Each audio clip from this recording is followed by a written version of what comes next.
मानो आपने जेडब्ल्यू में 1 साल ड्रॉप लिया और बहुत बढ़िया से तैयारी किया और तैयारी करने के बाद आपके 99 परसेंटाइल आए और 99 परसेंटाइल आने के बाद अब जेडब्ल्यू मेंस दिया, एडवांस दिया, आईआईटी भी सिलेक्शन हो गया और अब आप पहुंचे हैं आईआईटी में सीट लेने के लिए। लेकिन इमेजिन कीजिए, भगवान ना करे कभी किसी के साथ ऐसा हो, लेकिन इमेजिन करिए कि अगर आप वहां आईआईटी के जगह पे पहुंचे हो, कॉलेज में पहुंचे हो और वहां पर आपको कह दिया जाए कि आपके पास ये डॉक्यूमेंट्स नहीं है, आपको ये सीट नहीं दी जा सकती, योर एडमिशन स्टैंड्स कैंसिल। उस वक्त बुरा नहीं लगेगा, उस वक्त ऐसा लगेगा काटो तो खून नहीं, पैरों के तले जमीन घिसक जाएगी, इंसान का पूरा जीवन पलट जाता है।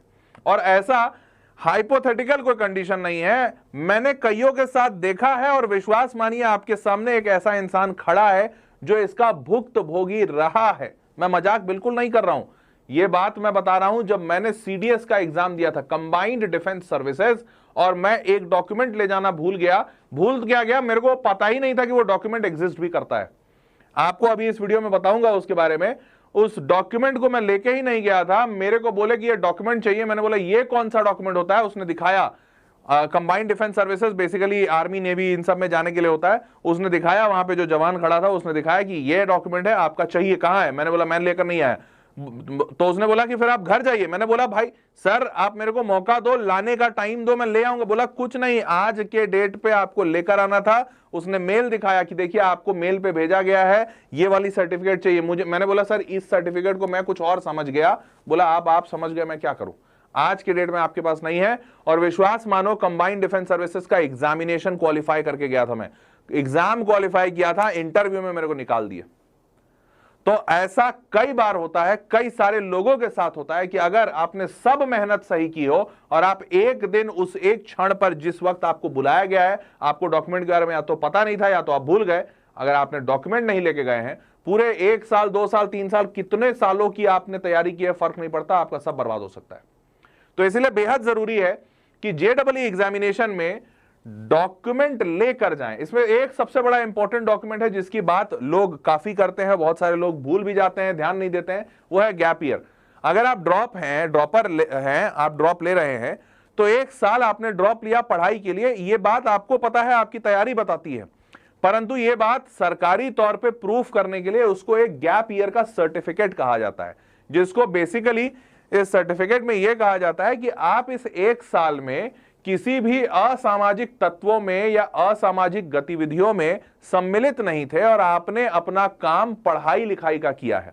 इस बात के लिए एक आप सत्यापन देते हैं, एफिडेविट का मतलब होता है सत्यापन देते हैं, आप वेरीफाई करते हैं कि मैं सत्य बोल रहा हूं, जिसमें यह लिखा रहता है कि अगर आगे चलकर पता चलता है कि इस 1 साल में आपने कुछ गलत किया है, कुछ नियमों का उल्लंघन किया है, तो आगे चलकर आपकी बात गलत पाई जाती है अगर, तो कॉलेज प्रशासन इस बात पे हरकत कर सकता है, एक्ट कर सकता है और आपके एडमिशन को कैंसिल किया जा सकता है, जो कि एक बहुत नॉर्मल चीज है कि हाँ भाई आप बता रहे हो कि आप ईमानदार हो, सत्य हो, बस आप झूठे नहीं निकलने चाहिए। इसके लिए एक डॉक्यूमेंट बनता है जिसे गैप सर्टिफिकेट कहते हैं। ये गैप सर्टिफिकेट अगर आप बनाते हैं तो ये आपको मदद करेगा, नहीं बनाते तो कई बार इसी की वजह से लोग को एडमिशन कैंसिल हो जाता है। ठीक है, तो आज मैं आपको यही बताने आया हूं, ये तो गैप सर्टिफिकेट एक एग्जांपल था। इसी के तरीके से ऐसे बहुत सारे और डॉक्यूमेंट हैं जो ड्रॉपर वाले बच्चों को बहुत ध्यान से रखने चाहिए, अन्यथा उसके लिए काफी दिक्कत हो सकती है। ठीक है, तो चलिए शुरू करते हैं वीडियो को। चैनल सब्सक्राइब कर दीजिए अगर आपने नहीं किया अभी तक। बहुत बेहतरीन वीडियोस और कंटेंट आपको मिलते रहेंगे, वो सारे कंटेंट वीडियोस आपको इस चैनल पे समय पर मिले, इसके लिए चैनल सब्सक्राइब रखिएगा ताकि कुछ भी डिलेड ना हो जाए। ठीक है, शुरू करते हैं। सबसे पहला है गैप सर्टिफिकेट। जैसा मैंने बताया, आप जेडब्ल्यू के बाद ड्रॉपर बन रहे हैं, इसके लिए आपको पास एक गैप सर्टिफिकेट होना चाहिए कि भाई इस एक पूरे साल मैंने पढ़ाई की है। ध्यान दीजिएगा, गैप सर्टिफिकेट को अभी मत बनवाइएगा, मतलब जब आप ड्रॉप ले रहे होते हैं तब नहीं बनवाना होता है, इसको तब बनवाना होता है जब आप कॉलेज में एडमिशन ले रहे होते हैं। तो कॉलेज में एडमिशन के ठीक पहले इस बात का एफिडेविट बनवाया जाता है कि भाई ये इस तरीके से दिखता है। एक नोटरी का पेपर होता है, अब 10 रुपए का है, 50 के 100, वो अलग अलग जगह अलग अलग शहरों में अलग होता है, पर ये नोटरी का पेपर होता है Indian judicial non judicial stamp पे, और यहां पर लिखा रहता है कि भाई मैं हर्ष प्रियम, पिताजी का नाम ये वो, और हमने इस 1 साल यहां इस महीने इस साल से लेकर इस महीने इस साल तक पढ़ाई के लिए एक ड्रॉप लिया था, जिस वक्त मैं किसी कोचिंग इंस्टीट्यूशन में कहीं पे सम्मिलित नहीं था और मैंने कुछ गलत गड़बड़ नहीं किया, आगे कुछ गलत गड़बड़ पाया जाता है तो मेरे खिलाफ एक्शन लिए जा सकते हैं कानूनी तौर पर। ये सारी बातें लिखी होती है, नीचे साइन होता है और नोटरी होता है। ये इस तरीके का दिखता है। कई सारे कॉलेजेस ऐसा सा भाई फॉर्मेट देते हैं कि भाई आप ऐसा कीजिए, आप यहाँ पे भर दीजिए, साइन सिग्नेचर करवा लीजिए, वकील का ठप्पा लगवा लीजिए, ये भी चल जाएगा। पर ये आपको कॉलेज में एडमिशन लेने के पहले करवाना होगा, अभी मत कराइएगा, नहीं तो 1 साल पुराना एक्सेप्टेड नहीं होता है, ये एकदम रीसेंट का एक्सेप्टेड होता है। यहाँ पे डेट वेट लिखे रहते हैं कि कब का बना हुआ है, तो ये उसी टाइम का एक्सेप्टेड होता है। ठीक है, चलिए गैप सर्टिफिकेट के रीजंस आपको बता दिया हूं। नाउ मूविंग फॉरवर्ड, दूसरा है ओरिजिनल कैरेक्टर सर्टिफिकेट। मतलब क्या? तो देखो, कैरेक्टर सर्टिफिकेट का बहुत सिंपल सा मतलब है चरित्र प्रमाण पत्र। मतलब आपका चरित्र ठीक है भाई, अब चरित्र ठीक होगा, तुम स्टूडेंट हो, नहीं तो मतलब चरित्र ही खराब होता तो गड़बड़ा जाता। लेकिन इसका एक डॉक्यूमेंट होता है हमारे एजुकेशन सिस्टम में जिसको कैरेक्टर सर्टिफिकेट कहा जाता है, और ये कैरेक्टर सर्टिफिकेट हर कॉलेज एडमिशन के टाइम पे ओरिजिनल जमा करता है। माइंड माय वर्ड्स, ओरिजिनल जमा करता है। तो 2 डॉक्यूमेंट होते हैं जो कॉलेज ओरिजिनल जमा करते हैं। इसके ओरिजिनल जमा करने के पीछे का उद्देश्य ये होता है कि बच्चा एक ही टाइम पर 2 कॉलेजेस में एडमिशन ना ले ले। एजुकेशन सिस्टम पहले से ऐसा बना हुआ था, अब धीरे धीरे एनईपी, नेशनल एजुकेशन पॉलिसी के आने के बाद से ये सब चीजें हट रही हैं। पर अभी भी अगर आप किसी ऑफलाइन कॉलेज में जाकर एडमिशन लेते हैं तो आपको अभी भी कैरेक्टर सर्टिफिकेट ओरिजिनल जमा करना पड़ेगा। तो आप इसकी 1 से 2 फोटोकॉपी रख लीजिए अपने पास, कॉलेज को ओरिजिनल दीजिए और उसी कॉलेज को दीजिएगा जहां पर आपको पता है कि आप आगे चल के इस कॉलेज को डिफंक्ट नहीं करेंगे या फिर इसकी सीट नहीं छोड़ेंगे। एक और इंपॉर्टेंट बात बताता हूं, यहां पर कई सारे प्राइवेट कॉलेज एक गलत काम करते हैं। होता क्या है कि जैसे मान लीजिए आपने किसी प्राइवेट कॉलेज में एडमिशन ले लिया, ठीक है, और अगर वो रूल रेगुलेशन से चलने वाला प्राइवेट कॉलेज नहीं है तो आपने 1 साल वहां पर एडमिशन ले लिया, हो सकता है उस साल आप जेई की तैयारी कर रहे थे और आप पार्शियल ड्रॉप लिए, अगले साल आपका आईआईटी हो गया, एनआईटी हो गया, तो आपने बोला इस कॉलेज को कि अब हम आपका कॉलेज छोड़ रहे हैं। कई सारे कॉलेज ये बदमाशी करते हैं कि वो बच्चे को बोलते हैं कि आप कॉलेज छोड़ रहे हैं, छोड़िए, हमको फर्क नहीं पड़ता, आप 3 साल का पैसा हमको देकर जाइए। जो 3 साल आप नहीं पढ़े हैं क्योंकि आप हमारी सीट वैकेंट कर रहे हैं तो हमको 3 साल के पैसे का नुकसान होगा, आप 4 साल का पूरा फीस देकर जाइए। अब यहां पर बेचारा बच्चा फंस जाता है। तो यहां पर वो बच्चा, अब देखो कानूनन तौर पे ये गलत है, कोई भी कॉलेज ऐसा नहीं कर सकता है, लेकिन अब कौन बच्चा जाए कोर्ट कचहरी का चक्कर लगाए, पुलिस को कंप्लेन करे, वो कॉलेज वाले हैं, रसूख वाले हैं, फलाना ढिमकाना। तो अब अगर आप कोर्ट जाइएगा तो आपको मिलेगा राहत, लेकिन ये उस लेवल पे बच्चे के लिए दिक्कत हो जाता है। तो आप ये जरूर ध्यान रखिएगा, जिस कॉलेज में एडमिशन ले रहे हैं आपको वहां ओरिजिनल कैरेक्टर सर्टिफिकेट वो मांगेंगे, वो जमा करेंगे। बाद में वो कॉलेज आपको कैरेक्टर सर्टिफिकेट दे रहा है कि नहीं दे रहा है, ये पूरा डिपेंड करता है कि कॉलेज ईमानदार है कि नहीं। और मान के चलिएगा कि शायद नहीं दे, तो इसलिए आपको कहीं कोई ऐसा ऑप्शन अगर लेना भी है पार्शियल ड्रॉप का, तो कोशिश कीजिएगा सरकारी कॉलेज में जाने का, जहां पे रूल रेगुलेशन पहले से लिखे हों। उनसे पूछ लीजिएगा कि अगर हम 1 साल के बाद छोड़ देते हैं, मेरा कहीं और अच्छी जगह एडमिशन हो जाता है, तो आप दीजिएगा ना सारा डॉक्यूमेंट वापस, वो उससे पूछ लीजिएगा। ठीक है, ये आप अपने स्कूल से, ये हमेशा जब आप स्कूल छोड़ रहे होते हैं तो स्कूल वाले आपको बना के देते हैं, तो ये भी ध्यान रखिएगा कि स्कूल से आप ये सर्टिफिकेट ले लें। ठीक है, पहला सर्टिफिकेट ये है। और दूसरा सर्टिफिकेट है माइग्रेशन या टीसी कहते हैं इसे, ट्रांसफर सर्टिफिकेट। बचपन में इस बात का बहुत डर होता था कि टीसी मिल जाएगा, टीसी का मतलब होता था ट्रांसफर सर्टिफिकेट, कई सारे लोग इसको रस्टिकेशन लेटर भी कहते हैं। तो अगर आपकी इच्छा के विरुद्ध मिला है या आपकी पढ़ाई खत्म करने के पहले मिला है तो रस्टिकेशन लेटर है, परंतु अगर आपने पढ़ाई खत्म कर लिया तो इसको ट्रांसफर सर्टिफिकेट कहते हैं, टीसी कहते हैं। अब ये दूसरा वो डॉक्यूमेंट है जिसको कॉलेज ओरिजिनल जमा करवाता है, ओरिजिनल। तो आप जब भी कॉलेज में एडमिशन लेने जाएंगे तो सारे डॉक्यूमेंट सिर्फ फोटोकॉपी लगते हैं, कोई डॉक्यूमेंट ओरिजिनल नहीं लगता, सिर्फ 2 डॉक्यूमेंट ओरिजिनल लगते हैं। एक है टीसी माइग्रेशन जिसको कहते हैं माइग्रेशन या ट्रांसफर सर्टिफिकेट, और एक है कैरेक्टर सर्टिफिकेट। और इन्हीं दोनों पे जो मैंने अभी आपको बताया कॉलेज खेलता है कि अगर आपने पहले छोड़ दिया, अगर कॉलेज बदमाश है, कुछ भी है, तो वो ये दोनों डॉक्यूमेंट नहीं देता। और इस दोनों डॉक्यूमेंट के बगैर आपका आगे चलकर सरकारी या प्राइवेट किसी भी ऑफलाइन कॉलेज में एडमिशन होना मुश्किल है, नहीं होगा, अनटिल अनलेस आप किसी ऑनलाइन कॉलेज में नहीं जा रहे, या फिर आप किसी ऐसे कॉलेज में, न्यू एज टाइप के कॉलेज जिसको ज्यादा डॉक्यूमेंट के मुरीद नहीं होते हैं, वो ज्यादा उनको उससे टेंशन नहीं है, उनको है कि भैया आप काबिल हो तो आपको ले लेंगे। तो आप अगर वैसे कॉलेज में नहीं जा रहे हैं तो आपको मुश्किल हो जाएगी। ठीक है, तो इसको भी आपको आपका स्कूल देगा ओरिजिनल माइग्रेशन। ध्यान रखिएगा 10th जब आप पास करते हैं तो भी आपको टीसी माइग्रेशन मिलता है। 10th का जो टीसी माइग्रेशन है वो 11th 12th जहां आप एडमिशन लेते हैं वो वाला स्कूल रख लेता है। तो इसका रूल यही है कि आप जैसे जैसे आगे बढ़ते जाएंगे पुराना वाला टीसी माइग्रेशन पुराना स्कूल या कॉलेज रख लेगा और वो स्कूल या कॉलेज आपको नया टीसी माइग्रेशन देगा। ठीक है, तो अगर आपने 10th में आपको मिला होगा, जिस स्कूल में आप होंगे वहां से टीसी माइग्रेशन मिलेगा, 11th 12th आपने जहां से पढ़ाई किया वहां आपको इसको जमा करना होगा। तो इन्होंने जमा कर लिया, अब जब आप इनकी पढ़ाई खत्म करके निकलेंगे तो ये टीसी माइग्रेशन देंगे कि भैया हमारे स्कूल से अब आपका ट्रांसफर सर्टिफिकेट है। अब आप जब गए कॉलेज कॉलेज आपने 4 साल पढ़ाई कर ली तो कॉलेज इसको रख लिया ओरिजिनल। अब कॉलेज आपको अगला टीसी माइग्रेशन देगा, ट्रांसफर सर्टिफिकेट की, अब हम हमारे यहां से राम राम हो गए, अब आगे जाइए। हालांकि इस कॉलेज के लेवल पे आगे पे टीसी माइग्रेशन नहीं लगता, सिर्फ स्कूल के लेवल में लगता है भारत में। ठीक है, आगे बढ़ते हैं। बेसिक एकेडमिक डॉक्यूमेंट्स आपको कुछ चाहिए, जैसे 10वीं की मार्कशीट, तो मार्कशीट तो सबके पास होती है, तो 10वीं की मार्कशीट आपको होनी चाहिए, और ये आपके डेट ऑफ बर्थ का प्रूफ होता है हर जगह। सारे सरकारी प्राइवेट सारे कॉलेजेस 10वीं की मार्कशीट को ही डेट ऑफ बर्थ का प्रूफ लेते हैं। ठीक है, हमारे भारत में गवर्नमेंट एग्जामिनेशन में चूंकि ऐसा होता है तो यही एक स्टैंडर्ड प्रैक्टिस बन गया है। ठीक है, तो ये ध्यान रखिएगा, नेट से निकाली हुई कॉपी नहीं चलेगी, आपको ओरिजिनल मार्कशीट चाहिए। इन केस अगर ओरिजिनल मार्कशीट नहीं है या कुछ गड़बड़ हो रहा है तो एक ऑप्शन है आज के रेट में, वो है डिजी लॉकर।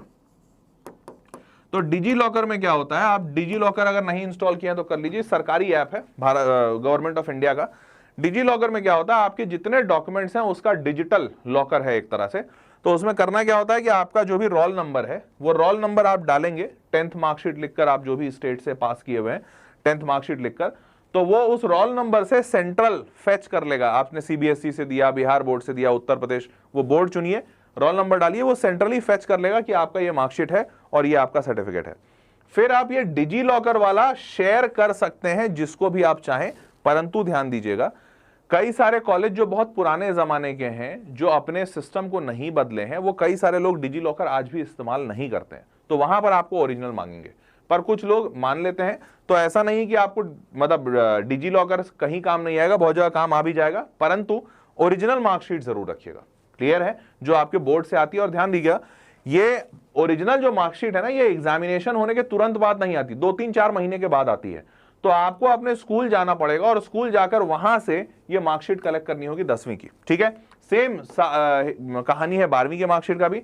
12वीं का मार्कशीट आपको सिर्फ मार्क्स और पास दिखाता है, इस पे डेट ऑफ बर्थ नहीं होता है। देखिए 12वीं के मार्कशीट पे आपको कहीं डेट ऑफ बर्थ नहीं दिखेगा, 10वीं के मार्कशीट पे डेट ऑफ बर्थ लिखा रहता है। ये डेट ऑफ बर्थ 11/11/2009 लिखा हुआ है, पर यहां पर कहीं नहीं लिखा हुआ है कोई मार्कशीट पे। 12वीं के मार्कशीट पे डेट ऑफ बर्थ नहीं लिखा रहता है, तो वहां से कुछ प्रूफ नहीं होता, सिर्फ ये प्रूफ होता है कि आप 12वीं पास है, दैट्स इट। और 12वीं में अगर कोई नंबर परसेंटेज है तो वो प्रूफ होता है, दैट्स इट। इसको भी ओरिजिनल कॉपी रखिएगा, डिजी लॉकर में भी एक कॉपी बना लीजिएगा। अब आता है पासिंग सर्टिफिकेट। तो स्टार्टिंग में इस वीडियो के मैंने आपको बताया था ना कि मेरे को भगा दिया गया था सीडीएस से, मैंने एग्जाम पास किया था, मेरे पास ये पासिंग सर्टिफिकेट नहीं था।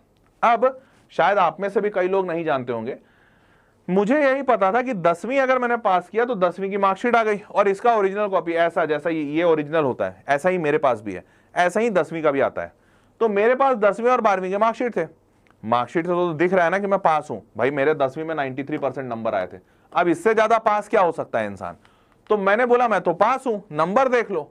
उसने बोला मेरे को नंबर से कोई फर्क नहीं पड़ता, मेरे को एक पासिंग सर्टिफिकेट होती है 10वीं का और 12वीं का, आप वो दीजिए। अब मुझे पता ही नहीं कि क्या होता है ये, मैं कभी सुना ही नहीं था ये पासिंग सर्टिफिकेट क्या होता है। तो जब आप पास करते हैं एग्जाम तो बोर्ड सबसे पहले आपकी मार्कशीट भेजता है आपके स्कूल। ये 2-3 महीने के अंदर मार्कशीट आ गई, उसके 2-3 महीने और बाद, मतलब ओवरऑल आपके एग्जाम पास करने के 6-8 महीने बाद ये पासिंग सर्टिफिकेट आपके स्कूल भेजा जाता है और आपको स्कूल जाके ये पासिंग सर्टिफिकेट कलेक्ट करना होता है। अब मुझे ये पता नहीं था तो मैं बस मार्कशीट कलेक्ट किया, कलेक्ट करके राम राम कर दिया स्कूल को। विश्वास मानो अपने स्कूल से निकलने के 8 सालों बाद, 6-8 सालों बाद मैं वापस स्कूल गया और उनसे पूछा पासिंग सर्टिफिकेट होता है क्या सर कुछ? बोले हाँ होता है। मैंने बोला दे दीजिए सर। मेरी फाइल खोजने में उनको जान लगे, बोले इतने साल बाद आए हो। मैं बोला सर मुझे पता ही नहीं था कि ये सर्टिफिकेट भी होता है, और इसके चक्कर में मेरा सीडीएस निकाल दिया, मेरे को इंटरव्यू आउट कर दिए जबकि मैंने रिटर्न निकाल के गया था। तो ये पासिंग सर्टिफिकेट आपके पास होना चाहिए, 10वीं का और 12वीं का दोनों का होना चाहिए। 10वीं का आपसे तुरंत मांगेंगे क्योंकि आप 10वीं बहुत पहले पास कर गए हैं। 12वीं में अगर आप ड्रॉपर हैं, माइंड माय वर्ड्स, अगर आप ड्रॉपर हैं तो आपसे मांगा जाएगा। तो इसलिए 12वीं का पासिंग सर्टिफिकेट आपके एग्जाम पास करने के 4-6 महीने बाद आएगा। आगे बढ़ते हैं। एडमिट कार्ड, जिस भी एग्जामिनेशन को दे रहे हैं, जेडब्ल्यू दे रहे हैं, कुछ और दे रहे हैं, एडमिट कार्ड रखिएगा। इसके 3-4 कॉपीज रखने जरूरी है, मांगते हैं आपसे। स्कोर कार्ड, जेडब्ल्यू मेंस का, एडवांस का, जो भी आप एग्जाम निकाले हैं, जिसका फाइनल स्कोर कार्ड आपके पास आया है, इसका प्रिंट आउट रखिएगा, ये बहुत जरूरी है क्योंकि कई बार सर्वर से हटा दिया जाता है। उसके बाद काउंसलिंग के डॉक्यूमेंट्स, तो काउंसलिंग के डॉक्यूमेंट्स में आपसे आईडी प्रूफ मांगा जाएगा। आधार आज के डेट में सब जगह चलता है तो आधार दे दीजिएगा। इस अगर आधार दे दिए तो बाकी कुछ नहीं लगेगा, बट अगर आप OCI हैं, NRI हैं, कुछ भी है तो पासपोर्ट लगता है। और पैन कार्ड अगर आपके पास नहीं है तो बनवा लीजिए, this is the best time, क्योंकि आगे चलकर आपसे बैंक अकाउंट के डॉक्यूमेंट्स मांगे जाएंगे, चेक मांगा जाएगा, ये सब, तो उस टाइम पे आपके बिना पैन कार्ड के बैंक का अकाउंट नहीं खुलता, तो पैन कार्ड अपने पास रखिएगा, ठीक है।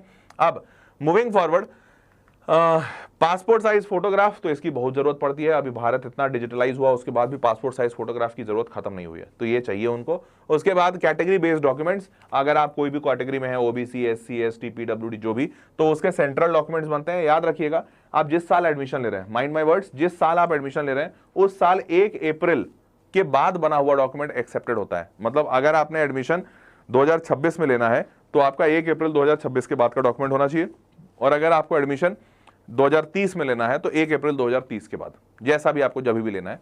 आप यहां पर ध्यान दीजिएगा, बच्चों का कई बार ये डाउट होता है कि भाई SC ST के जो डॉक्यूमेंट्स होते हैं ये बड़े पुराने होते हैं, तो अगर कोई भी ऐसा डॉक्यूमेंट है जो सेंट्रली रिलीज किया हुआ है और सेंट्रली बना हुआ है और जिसमें कोई बदलाव नहीं हो सकता, जैसे शेड्यूल कास्ट, तो अब है ही है, उसमें थोड़ी ऐसा हर साल बदलना है शेड्यूल कास्ट में कि अच्छा इस बार शेड्यूल कास्ट है, अगले बार शेड्यूल ट्राइब हो जाएंगे, अगले बार OBC हो जाएंगे, ऐसा नहीं है।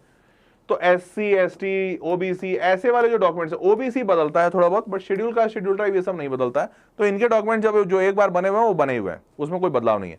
हाँ, इनकम सर्टिफिकेट, जैसे EWS कैटेगरी है तो EWS में इनकम सर्टिफिकेट लगता है। अब इनकम हर साल बदलती है लोगों की, तो EWS का जो सर्टिफिकेट है वो आपको हर साल 1 अप्रैल के बाद का बना होना चाहिए, तो जिस साल आप एडमिशन ले रहे हैं। तो इन डॉक्यूमेंट्स को अपडेटेड रखिएगा, ठीक है, बहुत जरूरी है। और ध्यान रखिएगा, OBC NCL का जो डॉक्यूमेंट है ये भी चेंज होता है। क्यों?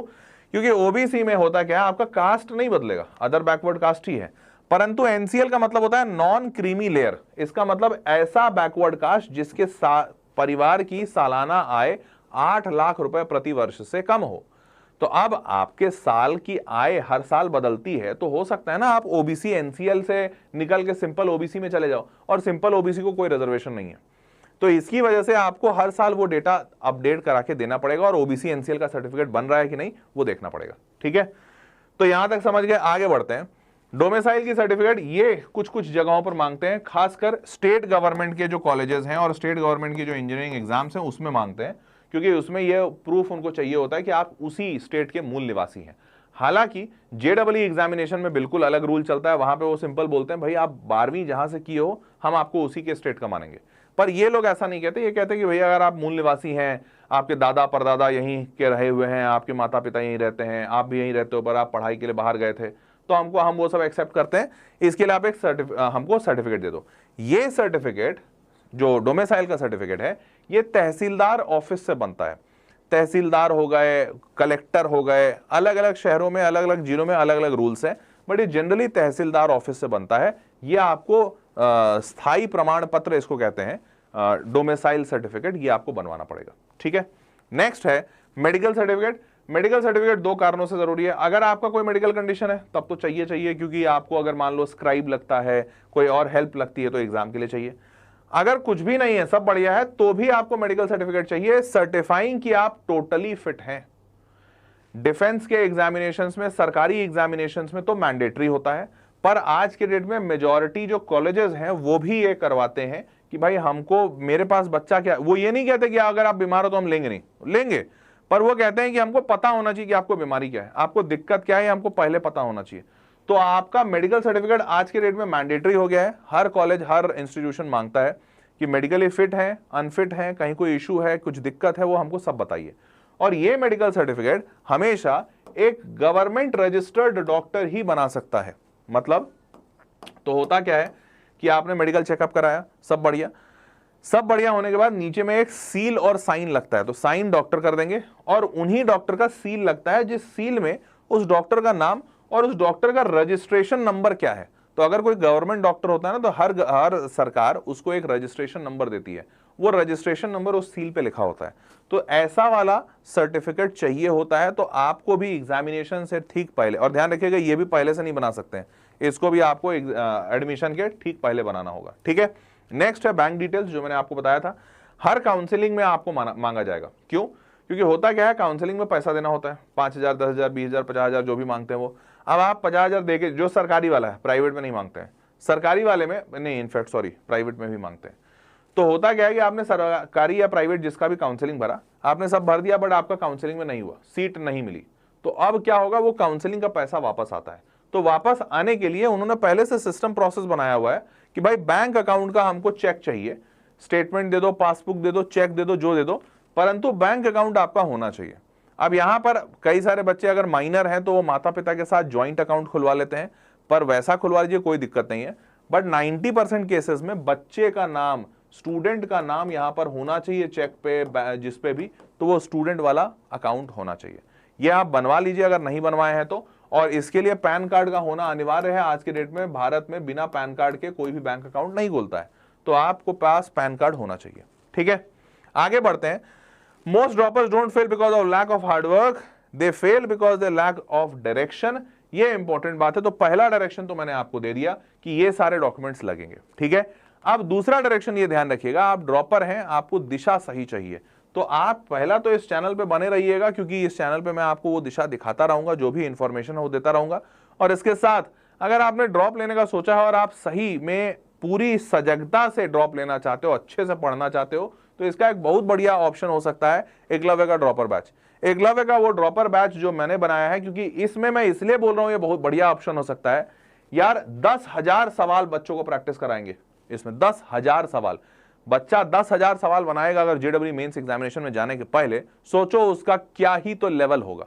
इस पूरे बैच में बैकलॉग बनने ही नहीं देंगे। इस बैच का सबसे स्ट्रॉन्ग पॉइंट है, ये बैच है zero backlog batch. Zero backlog क्यों भैया, जीरो बैकलॉग कैसे कर देंगे?